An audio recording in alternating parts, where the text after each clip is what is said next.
Je me suis réveillé en sentant le goût du sang dans ma bouche, non pas celui de la balle qui avait explosé mon crâne il y a 2 ans, mais celui d'un café trop amer avalé à la hâte dans un bistrot parisien bondé. Mon cœur battait la chamade, comme si les fantômes de la scène venaient de me noyer pour la seconde fois, et je compris en un éclair, j'étais revenu. Pas au paradis des justes, ni en enfer des damnés, mais dans mon propre corps, ce matin fatidique de septembre 2023, avant que tout ne s'effondre dans un tourbillon de trahison et de plomb. Les souvenirs affluaient comme une lame de fond, Émilie, ma fiancée aux lèvres de miel et aux yeux de serpent, riant doucement tandis qu'elle versait le poison dans mon verre lors de notre dîner d'anniversaire. Pour nous, chérie, avait-elle murmuré, et j'avais bu, idiot que j'étais, croyant à l'amour éternel. Puis, la douleur, le monde qui basculait, et la voix de mon meilleur ami, Laurent, résonnant dans l'ombre, c'est fait. Il ne soupçonnera rien. J'étais mort ce soir-là, assassiné pour un secret que je portais seul ou le dossier caché dans mon coffre, prouvant la corruption de Laurent au sein de notre cabinet d'avocats, un réseau de pots-de-vin qui aurait pu le ruiner et l'envoyer en prison à vie.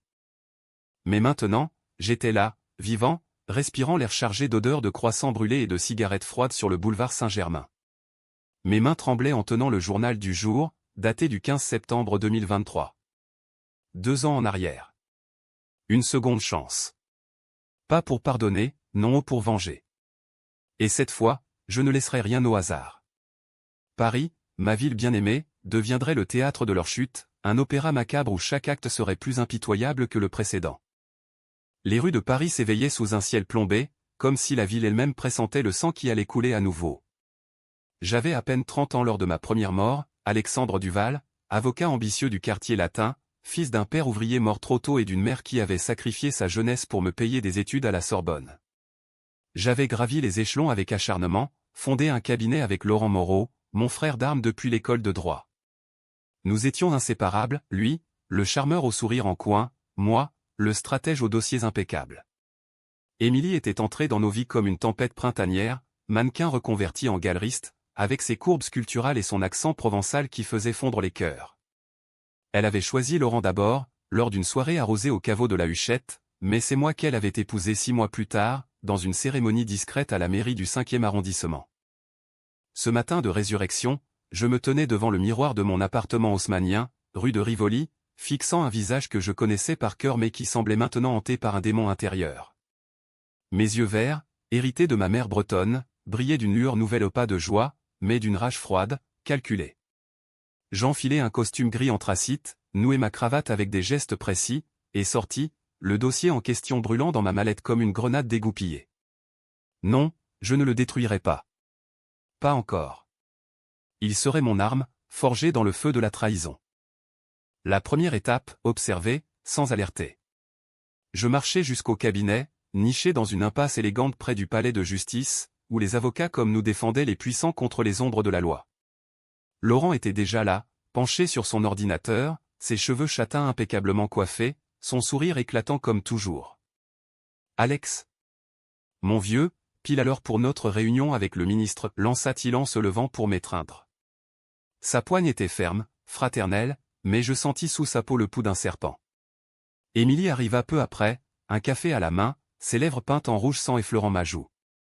Bonjour, mon amour. Prêt pour une journée victorieuse. Je souris, un rictus qui masquait l'abîme. Toujours, ma chérie.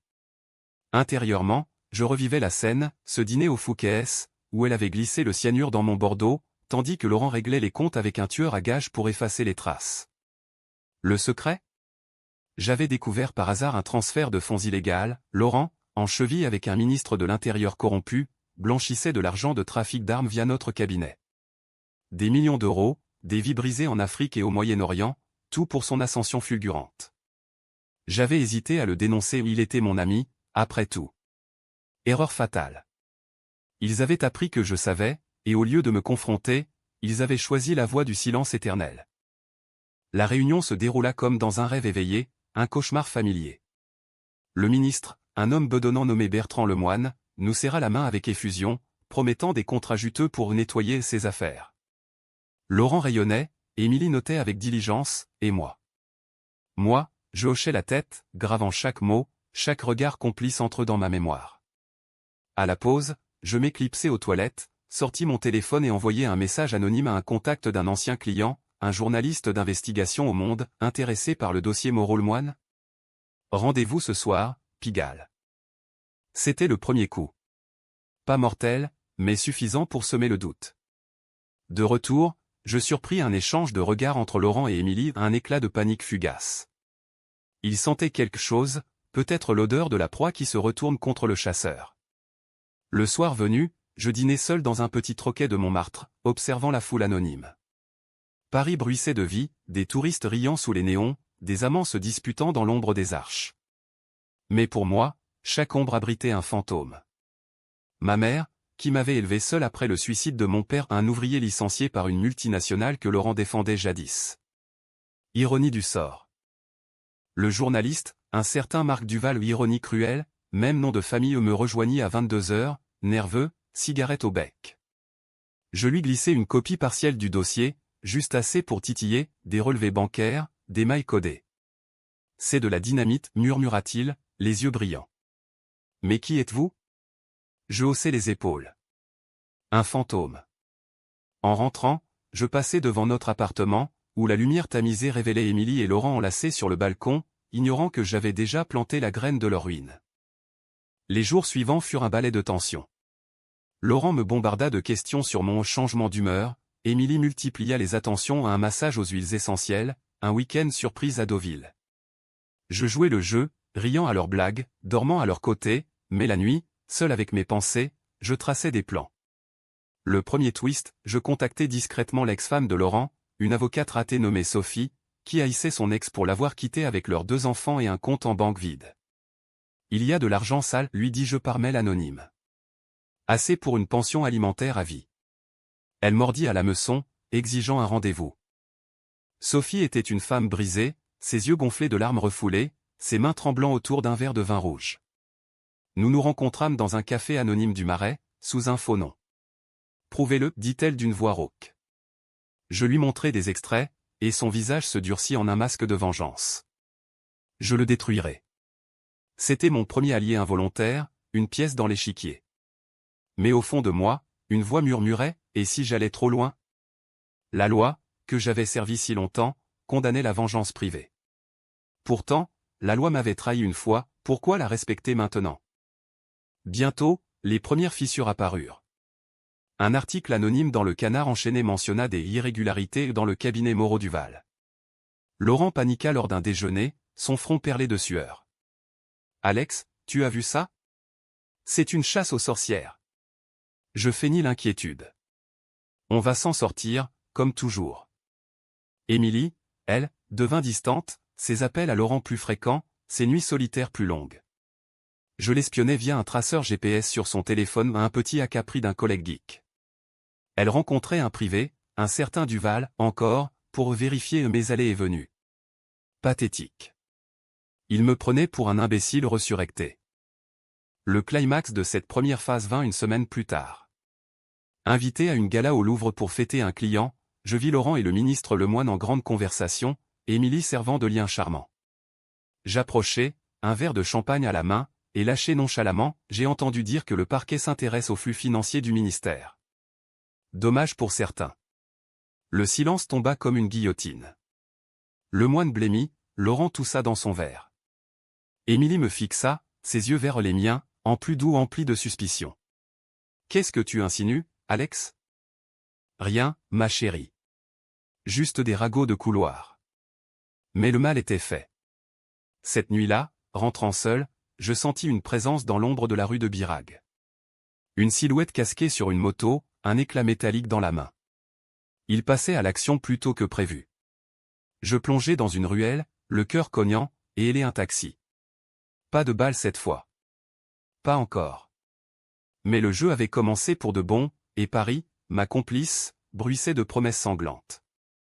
Les nuits suivantes furent peuplées de cauchemars éveillés, où le cyanure remontait dans ma gorge comme une marée acide, et où les rires d'Émilie se muaient en hurlements stridents.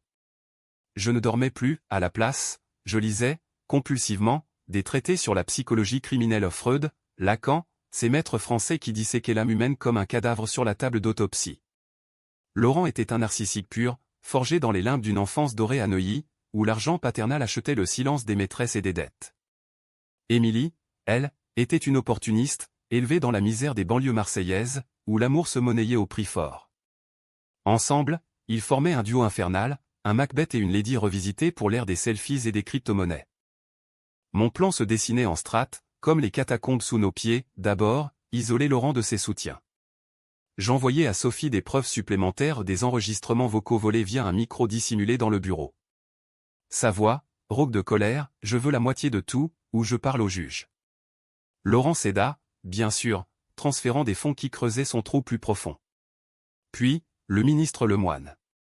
Un faux mail, envoyé depuis un serveur anonyme, le piégeait, une invitation à un rendez-vous avec un contact fictif pour régler les comptes. La police l'attendait, menottes prêtes, et l'article du Monde éclata le lendemain, ministre de l'Intérieur arrêté pour corruption liée à des trafics d'armes. Le cabinet trembla. Client en panique, appel frénétique. Laurent me convoqua dans son bureau, le visage cireux. « Alex, c'est la fin. On doit fermer boutique. » Ses yeux imploraient, cherchant en moi l'ami d'autrefois. Je sentis une pointe de pitié au fugace, comme un éclair dans la tempête. « On s'en sortira, mentis-je. Mais d'abord, nettoyons nos dossiers. » Ensemble, nous passâmes l'après-midi à trier, et c'est là que je glissai le dossier complet dans ses mains. « Regarde ça. C'est clean. » Il pâlit en feuilletant les pages, réalisant que j'avais tout su, tout le temps. « Qu'est-ce que... Alex, tu savais ?» Sa voix chevrota. Je hochai la tête, impassible. « Depuis des mois. Et j'ai gardé ça pour nous protéger. » Mensonge pieux. En vérité, j'avais déjà tout numérisé et envoyé à Marc le journaliste. Mais ce moment, cette confession feinte, était mon poison à moi, le faire douter, le ronger de l'intérieur. Il partit tôt ce jour-là, prétextant une migraine, et je le suivis discrètement jusqu'à un hôtel discret du 8e arrondissement. Émilie Ligrec attendait, robe noire moulante, larmes aux yeux. À travers la vitre embuée, je les vis s'embrasser, désespérés, murmurant des plans pour fuir.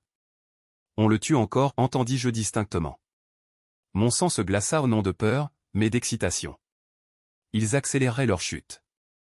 Le lendemain, une décision controversée s'imposa. Pour frapper fort, je devais salir ma propre réputation, créer un alibi impénétrable. J'organisai une soirée arrosée au cabaret Le Lido, invitant des collègues, des journalistes, même Sophie sous un prétexte anodin. L'alcool coula, les rires fusèrent, et au milieu de la nuit, je simulai une crise, un hurlement, une accusation publique contre Laurent. Il m'a volé des clients. Il est pourri jusqu'à l'os. Les flashs crépitèrent, les titres annoncés, scandale au barreau de Paris. C'était immoral, destructeur pour ma carrière naissante, mais nécessaire. La presse s'emballa, et Laurent, acculé, commit sa première erreur, il me confronta violemment chez moi, poing serré. « Espèce de traître. Tu veux me couler » cracha-t-il, le visage déformé par la rage. Émilie, arrivée en renfort, tenta de le calmer, mais ses yeux à elle brûlaient de haine. Je reculai, feignant la peur, et activai l'enregistreur caché dans ma montre. Preuve ou pas, Laurent, tu as franchi la ligne. Il rit, amer. Et toi? Tu crois que je ne sais pas pour ton père? Ce suicide bidon parce qu'il ne supportait pas d'être un loser? Le coup porta à mon père, pendu dans notre HLM de Nanterre, après un licenciement orchestré par une firme que Laurent avait défendue. J'aurais pu le frapper, là, le réduire en bouillie. Au lieu de ça, je souris. Touché. Mais c'est toi qui paieras pour tout. Ils partirent, laissant un silence lourd. Seule dans la cuisine, Émilie revint plus tard, prétextant une réconciliation. Ses mains sur mes épaules étaient douces, mais je sentis le couteau invisible. Alex, on traverse une tempête. Laisse-moi t'aider. Nous fîmes l'amour cette nuit-là, un rituel froid, mécanique, où chaque gémissement était un mensonge. Au matin, elle partit tôt, et je fouillai son sac, un flacon de somnifère, du même type que le poison de ma mort passée. Il préparait le coup final. Mon contre-attaque fut audacieuse, borderline illégale. Avec l'aide de Marc, je diffusai une vidéo deepfake Laurent en train de confesser ses crimes à un complice fictif, accent parisien impeccable. Postée sur X, anciennement Twitter, elle vira en quelques heures, hashtag corruption Moreau explosant. Les autorités bougèrent, perquisition au cabinet, saisie de compte. Laurent fut placé en garde à vue, hurlant son innocence au micro des caméras. Émilie, paniquée, tenta de me joindre. « Alex, c'est toi? Dis-moi que ce n'est pas toi. » Je ne répondis pas. Au lieu de ça, je visitais Laurent en cellule, sous couvert de soutien amical. La salle d'interrogatoire puait le désinfectant et la sueur. Il était effondré, menottes au poignet, barbe naissante. « Aide-moi, Alex. » C'est elle, c'est Émilie qui m'a poussé. Elle voulait l'argent, le pouvoir. Le twist mineur, il l'a jeté au loup pour sauver sa peau. Je feignis la compassion. Je vais témoigner pour toi. Mensonge, bien sûr. En sortant, je contactai son avocat, un rival à moi, et glissai des preuves incriminant Émilie, faux témoignage. Elle fut arrêtée le soir même, menottes argentées contrastant avec sa robe de soie. Paris jubilait de scandale, les tabloïds titrant l'amour toxique du barreau. Mais au milieu du chaos, une faille en moi, la vengeance goûtait le cendre. Était-ce justice, ou simple sadisme? Ma mère m'appelait, inquiète. « Fils, reviens à la maison. Laisse cette ville te bouffer. » Je promis, mais restai, ancré dans la tourmente. La garde à vue de Laurent et Émilie dura 48 heures infernales pour eux, paradisiaques pour moi. Je passais ces jours à reconstruire, pas mon image, tant pis pour les ragots, mais mon arsenal. Un contact dans la police, un inspecteur breton nommé Le Gall, redevable d'un vieux procès gagné, me filtra des infos. Laurent craquait, balançant des noms pour alléger sa peine. Émilie, plus dure, invoquait le droit au silence, mais s'aimait intercepter, révélait un réseau plus vaste, un oncle mafieux à Marseille, impliqué dans les trafics initiaux. Le tableau se complétait, pas juste une trahison personnelle, mais un cancer systémique, où mon ami avait sacrifié notre amitié pour un empire souterrain. Libérés sous caution, l'argent sale coulait encore, ils se terrèrent dans un appartement loué à l'extérieur de Paris, à Vincennes, loin des regards. Je les pistais via un drone bon marché, acheté en ligne, observant leur silhouette tendue à travers les rideaux. Émilie fumait trop, Laurent buvait, leurs disputes filtrant comme des échos. « C'est ta faute? Si tu n'avais pas touché au dossier. » Puis, un soir, ils sortirent, masqués, direction une planque dans le 13e arrondissement. Je les suivis en voiture volée, un petit délit de plus sur ma conscience, garé dans l'ombre d'un pont sur la Seine. Ils entrèrent dans un entrepôt désaffecté, et j'attendis, cœur battant. À minuit, des phares balayèrent la nuit, une berline noire, 3 hommes en costard, l'oncle d'Émilie en tête, un colosse provençal nommé Raoul. Réunion de crise. Je me glissai plus près, micro lavalier branché à mon téléphone. « Le cabinet est fini, » grogna Raoul. « Et ce Duval? Il sait trop. » Laurent, voix chevrotante, « On le règle ce soir.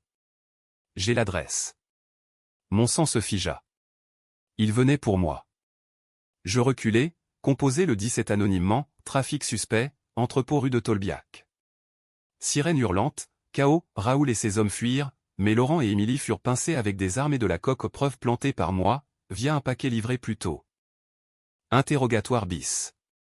Cette fois, je n'y assistis pas, mais Le Gall me raconta. Laurent implosa, accusant Émilie de tout, y compris mon meurtre passé. Ironie, il avoua sans savoir que j'étais revenu. On l'a empoisonné, oui, parce qu'il menaçait de tout balancer. Les flics, sceptiques au début, fouillèrent, autopsie exhumée, traces de cyanure confirmées comme accident. Mais avec les nouveaux éléments, l'enquête rouvrit. Émilie, furieuse, contre-attaqua. C'était lui. Il m'a forcé. Un duel de mensonges, sanglant, qui fit les choux gras de BFM. Ma décision controversée suivante fut la plus sombre, impliquer les innocents. Sophie, mon alliée, avait les enfants de Laurent, je l'encourageais à les emmener en vacances à Londres, prétextant un danger. En réalité, pour briser Laurent, imaginez-le en cellule, apprenant que ses fils, âgés de 8 et 10 ans, étaient enlevés par leur mère vindicative. Il craqua totalement, signant un plaidoyer de culpabilité pour meurtre au second degré, corruption, et association de malfaiteurs. Peine, 20 ans ferme, sans remise. Émilie, moins chanceuse, écopa de 15, son oncle Raoul de 30 pour les trafics. Le tribunal de Paris, ce temple de la justice républicaine, devint mon arène finale. Audience publique, flashs aveuglants, moi en témoin star. J'ai tout découvert trop tard, menti-je, voix brisée pour les faits. Ils m'ont trahi, utilisé comme un pion. La salle hocha la tête, empathique. Mais au fond, un malaise, j'avais manipulé les preuves, deepfaké, piégé. Était-ce vengeance, ou crime? Le juge, un vieil humaniste nommé Fournier, me fixa longuement, Monsieur Duval, la loi protège, mais elle n'excuse pas la haine. Condamnation prononcée, applaudissements contenus. Dehors, la pluie martelait les pavés, comme des larmes pour les damnés. Pourtant, le twist se profilait. Une lettre anonyme glissa sous ma porte ce soir-là, tu crois que c'est fini? Regarde ton propre sang. Mon père. Laurent avait insinué le suicide bidon et si? Des doutes anciens ressurgirent, une lettre non envoyée, trouvée après sa mort, accusant non pas la firme, mais moi. Alex, tu es comme ton oncle, ambitieux au point de sacrifier les tiens. Mon oncle, un escroc marseillais mort en prison. Avais-je hérité de ça? Émilie, depuis sa cellule, m'envoya un mot via un gardien corrompu, je t'aimais vraiment, au début. C'est Laurent qui a tout perverti. Et toi?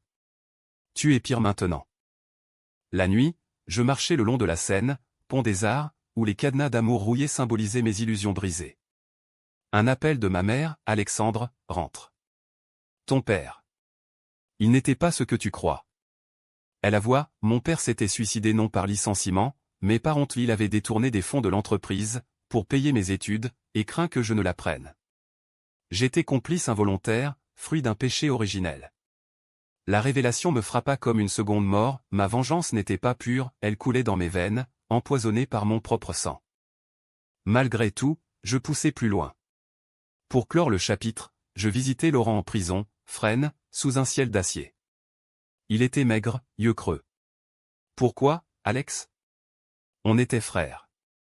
Je m'approchai, murmurai, parce que tu m'as tué. Et mon père avant toi, indirectement. Il rit, amer. Ton père? Un voleur, comme moi. Tu es notre miroir.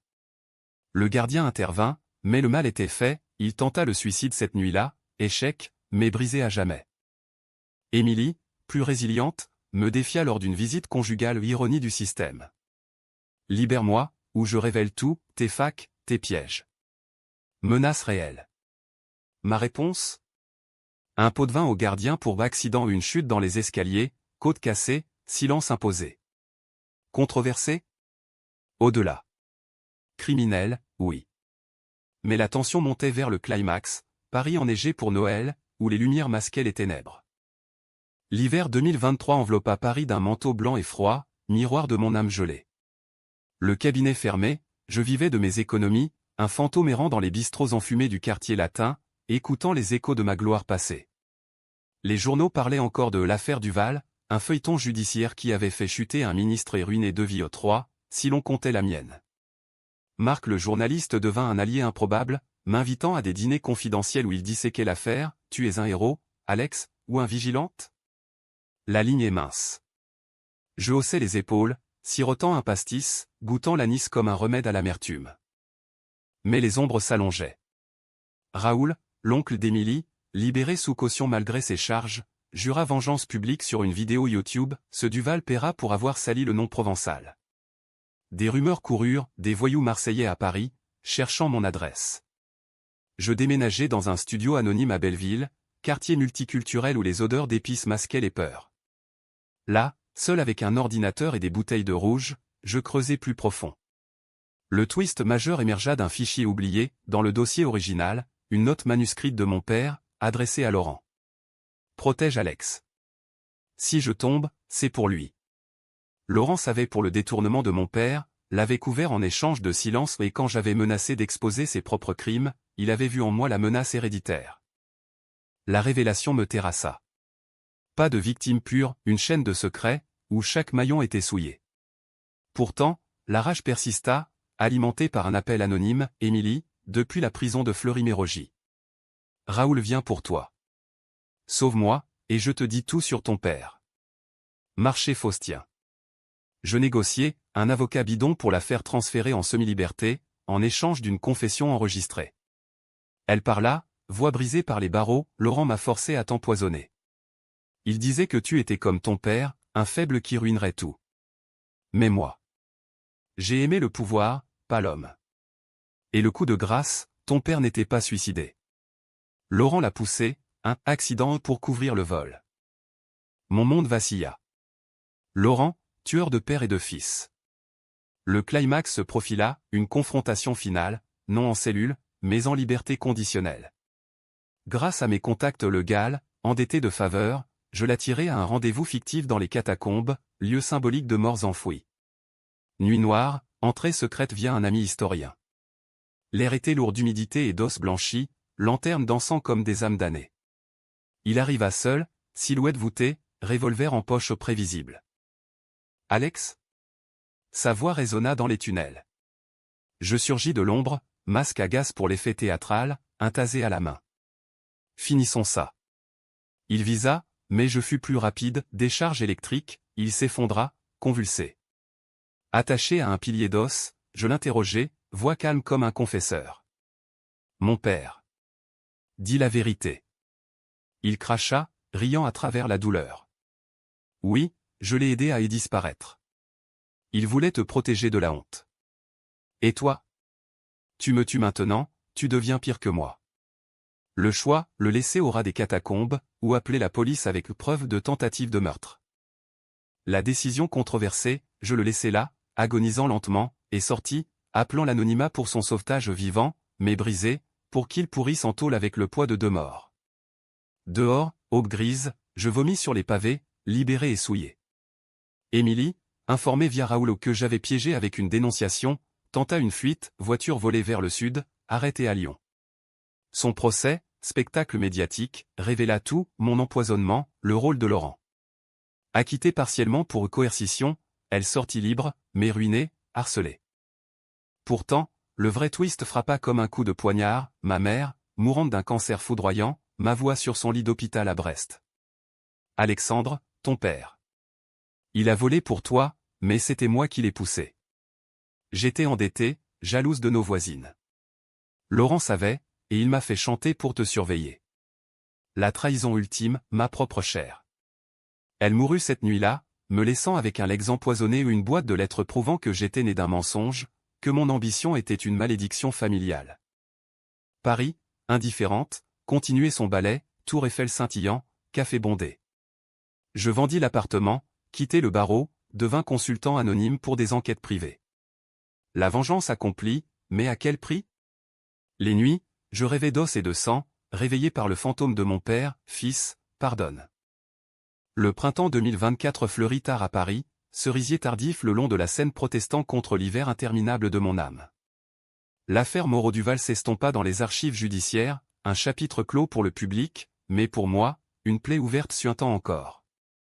Laurent, après son sauvetage des catacombes ou une histoire qu'il raconta comme un cauchemar, fut renvoyé en prison pour tentative de meurtre aggravé, sa santé brisée par la pneumonie contractée dans les tunnels. Émilie, libérée mais traquée par les médias, disparut dans l'anonymat d'une petite ville du Lot, travaillant comme serveuse dans un bistrot oublié, son accent provençal masquant les cicatrices. Raoul, extradé vers Marseille, prit perpétuité pour homicide lié au trafic. Moi, j'errais, un revenant sans but, consultant pour le GAL sur des cold cases, utilisant mes talents pour les ombres que la loi ignore. Marc publia un livre, La trahison des frères, où j'apparaissais en ombre bienveillante, le justicier discret. Ironie, les avances me permirent de régler les dettes de ma mère, d'acheter une petite maison à Quiberon, face à l'Atlantique furieux. Là-bas, les vagues chantaient des litanies bretonnes, apaisant les démons. Mais la vengeance, cette maîtresse jalouse, ne lâchait pas prise. Le twist final surgit un soir d'octobre pluvieux, alors que je rentrais d'un vol Paris-Brest. À l'aéroport Orly, une silhouette familière, Émilie, changée, cheveux courts grisonnants, valise usée. Alex. Sa voix, un murmure brisé. Elle avait appris pour ma mère, via un article obscur. On est pareil, toi et moi. Brisés par les hommes qu'on aimait. Elle tendit une lettre au sel de mon père, complète. Lis. Il t'aimait, malgré tout. Les mots de mon père, gribouillés à la hâte, fils, le vol était pour ton avenir, mais la honte m'a tué. Laurent m'a offert le silence, en échange de loyauté. Ne le hais pas, il est comme toi, ambitieux, perdu. Pardonne, ou tu périras. Larmes brouillèrent l'encre. Émilie pleurait aussi. Je n'ai pas voulu te tuer. C'était le poison de Laurent, littérale et figurée. Confession tardive, ou manipulation? Pourtant, dans ses yeux, je vis non le serpent, mais la femme brisée que j'avais aimée. La décision ultime, la plus controversée, pardonner? Non, pas ça. Au lieu, une rédemption tordue. Je l'emmenai chez moi, à Quiberon, pour clore le cercle. Nuit de confession, de sexe rageur, de cris cathartiques face à la mer.